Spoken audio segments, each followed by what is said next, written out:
આપ જોઈ રહ્યા છો સ્પાર્ક ટુડે ન્યૂઝ. ડભોઈ કાયાવરોણ જિલ્લા પંચાયત બેઠકના સ્નેહ મિલન કાર્યક્રમ મોટા હાબીપુર ગામે રાખવામાં આવ્યો છે. આ પ્રસંગે ડભોઈના ધારાસભ્ય શૈલેષભાઈ મહેતા સહિત બરોડા બેંકના ડિરેક્ટર અતુલભાઈ પટેલ ખાસ ઉપસ્થિત રહ્યા છે.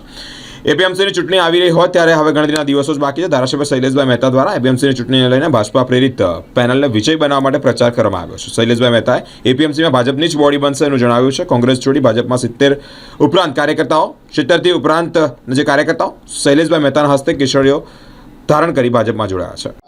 ડભોઈ વિધાનસભામાં આવતી કાયાવરોણ જિલ્લા પંચાયતનું આજે સ્નેહ મિલન સમારંભ આત્મનિર્ભર ભારત હર ઘર સ્વદેશી ઘર ઘર સ્વદેશીનો જે નારો માનનીય વડાપ્રધાનશ્રીએ આપ્યો છે એને અંતર્ગત તમામ પાસે શપથ પણ લેવડાવવામાં આવ્યા.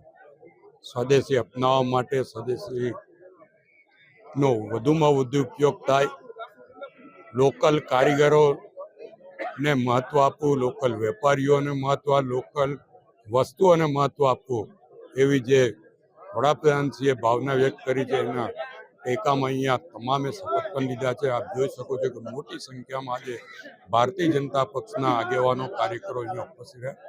સાથે સાથે આગામી 10 તારીખ એપીએમસી ડભોઈનું જે ઇલેક્શન છે એ ઇલેક્શનને અનુલક્ષીને ડભોઈ તાલુકાની તમામ મંડળીઓના પ્રતિનિધિઓ પણ આજે અહીંયા ઉપસ્થિત રહ્યા હતા અને ભારતીય જનતા પક્ષની પેનલ જે કુકરના નિશાન પર ઊભી રહી છે એ કુકરના નિશાનને જીતાડવા માટેને પણ તમામે શપથ લીધા છે. હું અત્યારથી જ આ તમામ ઉમેદવારોને અભિનંદન આપું છું.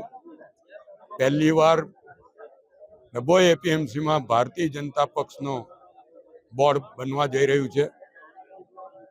ટોટલ 16 સીટમાંથી 6 બિનહરીફ થઈ ગઈ છે અને ખેડૂત વિભાગની 10 બેઠકોને 10 તારીખે ચૂંટણી છે ત્યારે 11 તારીખે પરિણામ જે આવશે તમામને ખબર છે ડભોઈ તાલુકામાં કે પરિણામ નિશ્ચિત છે. એટલા માટે જ આ તમામને અભિનંદન આપું છું. સાથે સાથે આપના મારફત જે કોઈ મંડળીના સભાસદો છે, જે મતદારો છે એમને વિનંતી પણ કરું છું કે 10 તારીખે મોટી સંખ્યામાં મતદાન કરો. કુકરના નિશાન પર લડતા તમામ ઉમેદવારોને જંગી બહુમતીથી જીતાડો અને ભારતીય જનતા પક્ષનું શાસન એપીએમસીમાં આવ્યા પછી એપીએમસીને ફરીવાર ધમધમતી કરવાની અહીંયાથી આપને જાહેરમાં ખાતરી આપું.